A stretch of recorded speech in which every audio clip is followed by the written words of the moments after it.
Well, we had a brief warm up today, but the cold air moved right back in tonight with our temperatures falling back down into the low to mid 20s. It will be the same way on Saturday morning, but then next week we could be making it to 70 degrees. I'll have more details on all the temperatures coming up.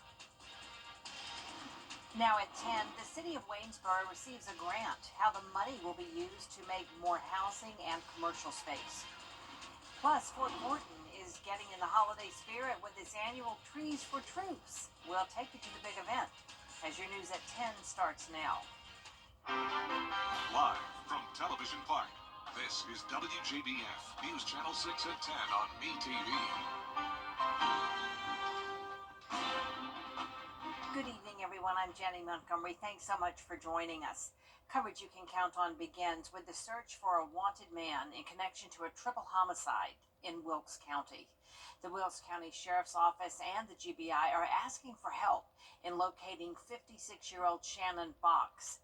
Box is wanted for one count of aggravated assault related to the deaths of 3 victims.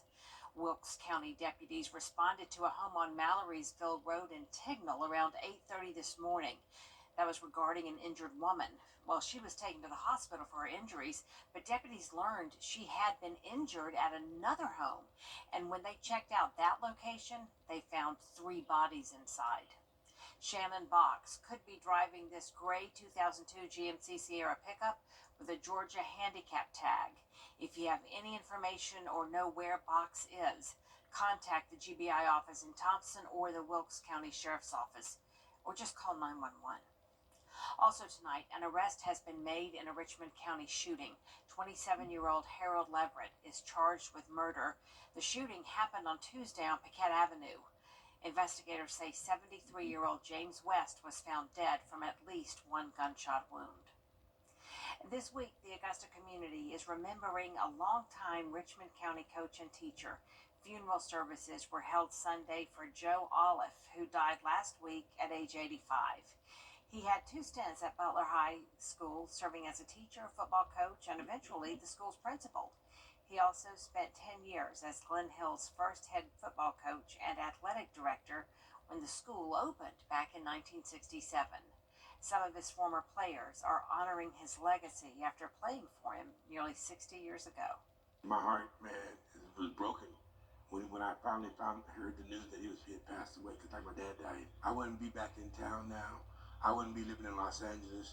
I would not have been able to meet some of my boyhood idols. I would not have been able to go to places I've been, hanging out with the people I hang out with. It wasn't with Joe Olive. Olive was also the social studies coordinator for the Richmond County School Board for nearly a decade. He retired in 1991 after 30 years in education. Governor Brian Kemp announced 3 rural workforce housing awards today from the One Georgia Authority, and Waynesboro is one of the areas getting the grant. The city was awarded more than $2 million to build street, sewer, drainage, and water infrastructure. The city and project developers will contribute more than $500,000 to support the development of 190 acres of open space. You can expect to see multifamily and senior developments, retail, and commercial space. This will be a mixed-use community. It'll be one of the things, if you live there, you have everything you need. Shops, mom-and-pop stores, possible daycare, or maybe a school. But you're going to have single-family homes, townhouses. It'll be, all mixed together. So it'll be a plus. It'll be a first in our community.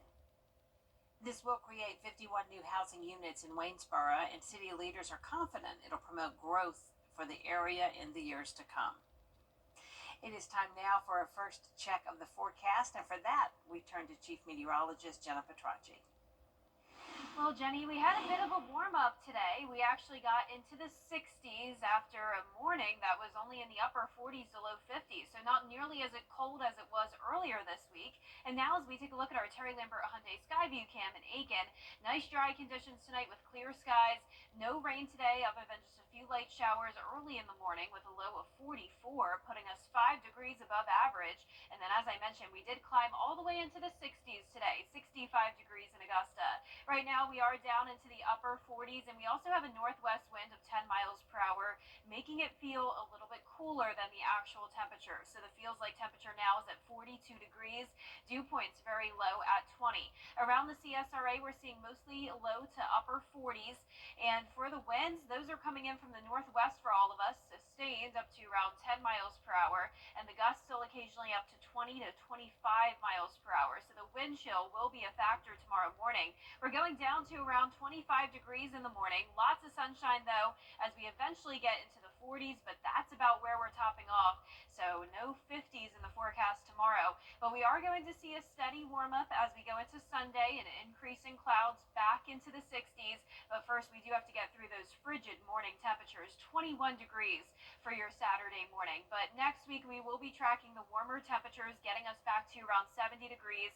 And we're also tracking some rain chances starting on Monday. I'll have more details on that coming up in the full Viper 6 forecast. But back to you, Jenny. All right, love those festive holiday lights, Jenna. Fort Eisenhower is getting in the holiday spirit with its annual Trees and Troops event and the Christmas festival. Isabella Moody was there. This is the 20th annual Trees for Troops to help bring joy this holiday season to those who serve. The Spirit Foundation and FedEx donated 300 trees for servicemen and women at Fort Eisenhower today.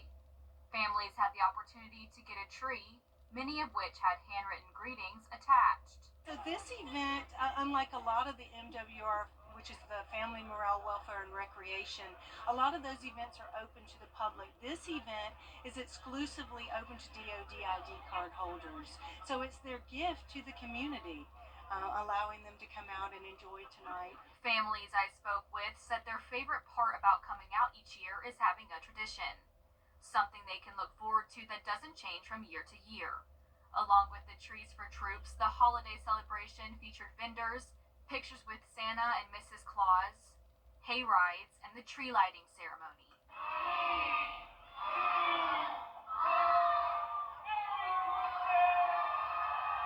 Leaders at Fort Eisenhower say they looked forward to doing this even more this year because the last couple of months have been so challenging for the community. We still have a lot of work to do to recover from the hurricane. But what's always empowering about walking out here is we're resilient and we're taking care of each other. We know how to take care of families. We know how to have fun. Organizers are happy to bring a gift to those during this holiday season. In Augusta, Isabella Moody, WJBF News Channel 6.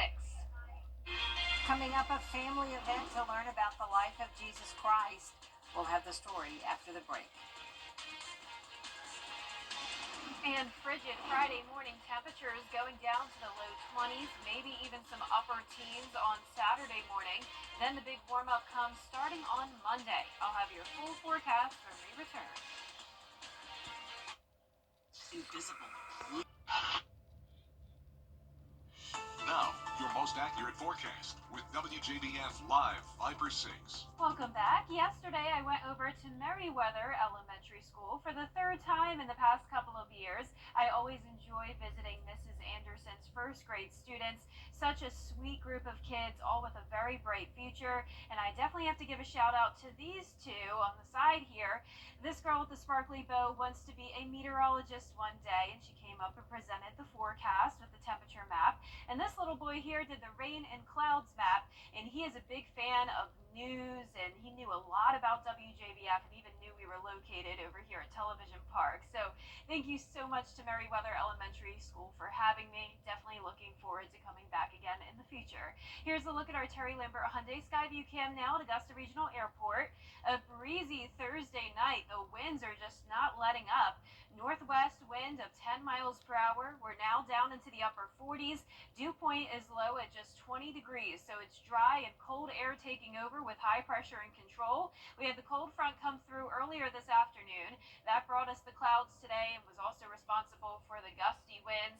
A few showers down in southern Georgia and the Florida Panhandle, but the rest of the South is nice and dry, but we are all very cold tonight.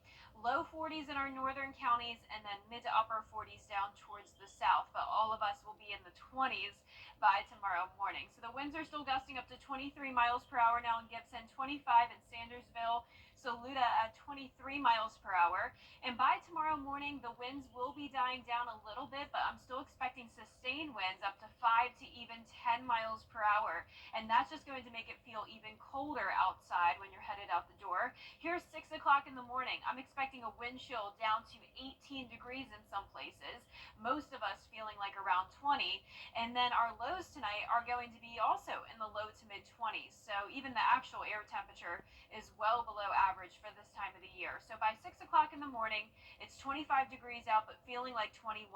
And then even by 9 o'clock, still at the freezing mark. But it will be a nice sunny day. It's just not going to be warming up too much. We'll be right back to where we were on Tuesday with those highs only in the mid to upper 40s. So if you haven't already, go ahead and protect your pipes, especially by Saturday morning when we could have some temperatures falling down into the teens. High pressure is in control this weekend. That's bringing us a north wind. Then it will shift down to the south of us, and that'll warm us up as we head into Sunday, bringing us more cloud cover and eventually getting up to 70 degrees on Tuesday. But with those warmer temperatures, we're also going to be tracking some rain. As of now, going with a 40 to 60% chance of rain Monday through Wednesday. Then once the rain comes through, we'll have another cool down back to the low 50s starting next Thursday. Wow, we're kind of all over the place, aren't we? We really are.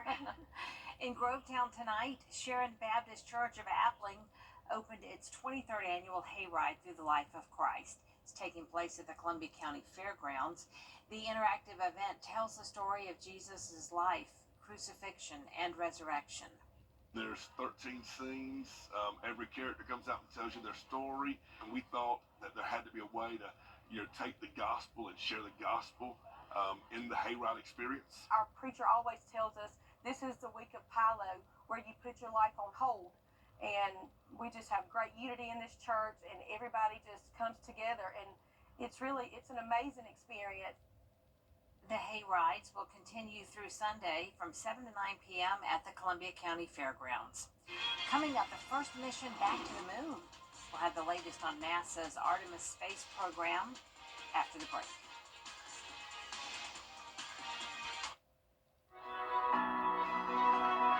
Coming up, 3 high school football teams are playing in the state semifinals. What one head coach has to say about his team's preparation after the break.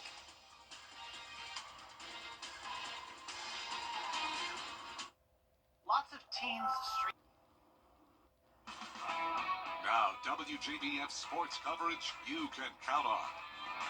3 high school football teams are still alive playing in the semifinals. North Augusta, Barnwell, and Burke County are looking to punch their tickets to the state championship. The 12-1 Yellow Jackets are on a 7-home game winning streak and are looking to add their 8th as they host South Florence. Now, during that stretch, North Augusta has averaged 44 points per game, but the mindset is to go 1-0 each week regardless of opponent. We had a tough out-of-conference schedule, which is which is why you have tough out-of-region opponents. Our region's very good, which helped us continue to get better each and every week. And we have really good senior leadership. And we've continued to improve each and every week, which is what you want in a football team. Kickoff set for 7:30 p.m. Friday with a trip to the 4A state championship on the line. And staying in the Palmetto State, the Barnwell Warhorses are also still alive. They're coming off a 28-27 win over Sherrod and will host Manning on Friday at 7:30 p.m. The winner moves on to the 2A state championship. And over to the Peach State, Burke County will make the trek to Rockmart. The Bears are on the heels of a thrilling 49-42 victory over Thompson. Kickoff also at 7:30. Winner plays in Atlanta for the state title. And over to Augusta U, hundreds of Richmond County students on hand for the Lions and the Jags. First half, Lions up 15-14. Payne's Cole Taylor drains a 3, and Payne leads by 4. But later on, here come the Jags. Dimitri Gardner with the jumper, cutting the Lions' lead to 2. Payne would lead by as many as 5 in the first half. But the Jags go on a late run. Dimitri Gardner with a 3 ball, and the Jags would lead 36-32 at the half. And then in the second half, it was all Jags from there. Elias Pelson with the 3, and the Jags, they are rolling. Later on, it all gets capped off with Maximilian Amadison with the jam, and AU wins it 91-60. Yeah, we never got out in transition. We were slow to react. So in the second half, we had to get our guys to the corner and spread the floor out a little bit. So it was good to get a win. We appreciate Payne coming and definitely appreciate Richmond County. This is the 9th year we've done this. We had 2 years out of COVID, so it's always a special night for everybody. And to add on to Augusta's home victory, the Jaguars also honored one particular assistant coach in a halftime ceremony. 15 years after being a student athlete, today the Jaguars honored Garrett Seiler by retiring his number 21 jersey.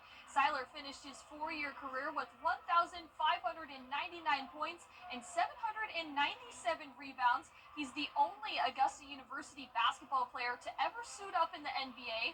He played 21 games for the Phoenix Suns in the 2010-2011 season and several years overseas. It's honestly surreal still. Seeing an actual banner, seeing everything that's going up there. It took a lot of long nights, early mornings, a lot of great teammates, great coaching staff throughout the years. I never would have thought I would have been in this position. I've been from the redshirt guy that couldn't walk and chew bubblegum at the same time to being an All-American. And that's only through hard work. It helped being very tall, but through a lot of hard work and dedication, it just kind of got me to where I was. Seiler is the founder of the Big G Hoops Foundation that provides meals on Christmas Eve. He also hosts an annual basketball camp for local youth.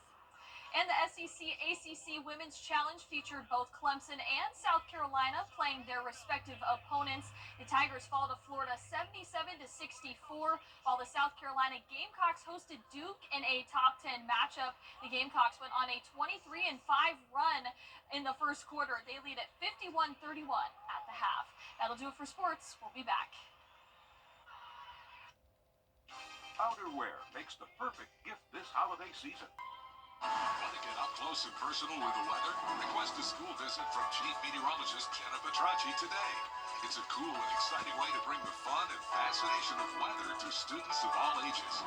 Or take a field trip to our state-of-the-art studios at the Television Park in Augusta. It's an interactive experience your class won't forget. Request a live 5 for 6 school visit or studio tour by signing up today at WJBF.com/school visit. We can fill any stop. And last but not least, in South Jordan, Utah, a Walmart worker's popularity is growing. He's singing for everyone to hear, and shoppers are stopping by to listen. Jonathan May has the story. I'm here after a viewer told me they had a happy Christmas story for me. All I had to do was come to this Walmart and do some shopping. Do you see what I see? All Christmas classics. Let it snow, let it snow, let it snow. Available at your local Walmarts. How are you today? Thanks for coming in. I'll be home for Christmas. All thanks to the musical talents of Robert Sherwood. Silver bells, silver bells. He's been singing here for 3 years now. At first, he kept his voice down. And then people would say, why don't you sing out loud? And so then I put a speaker on. And then I put another one so I could have stereo. And Kevin just kind of let it go. Let us bring him silver and gold. Kevin's the store manager here. Rob started singing, and at first, I think a lot of the customers were like, it kind of took them by surprise. Do you know what I know? Now it seems everyone sings along. Listen to what I say. My favorite Christmas carol is Do You Hear What I Hear? So we sang it together. What I hear, I went to the little lamb. Do you see what I see? That's who he is, and he wanted to bring that to his work. Man, it just worked out great. And then, and now people come in. You know, I have customers coming and saying, "Is Rob working today?" Or "Rob sings so well," or they know him by name, which is great. Oh, oh, the mistletoe hung where you can't see. My manager of the store and his upper echelon will realize I don't really work here. I sing here, and I just do a little work on the side. You know, I mean, weather outside is frightful, and the fire is so delightful. Hello! Even Saint Nick himself is impressed. I'll always sing no matter what I do. And I love it here. I have so many great friends. I've met so many great people. I have a lot of fun. You know, as long as they keep thinking that I do enough work to pay me and sing, then I'll stay here. I love it. The sky, little lamb. In South Jordan, Jonathan May. A song, a song. I love that. And that would make shopping so fun when you see somebody who's just so into what they're doing and just spreading cheer like that. Yeah, such a happy man, and I'd love to see him do it year round. You know, just with regular songs That's throughout right. the year. Why just stop it at Christmas time? Well, our 10-day forecast showing Christmas-like conditions over the next few days. It's going to be cold again, low of 25 tonight, 21 on Saturday morning. Back into the 60s for highs on Sunday, 70 degrees on Tuesday. Tracking rain for the first half of next week, then sunshine and cooler weather again by the end of next week. Pretty weird to see that 21 and 70 in the same stretch. Right? My goodness. All over the place this week. The news continues at the top of the hour on WJBF News Channel 6 at 11. Ann Hogan's Heroes is next here on MeTV.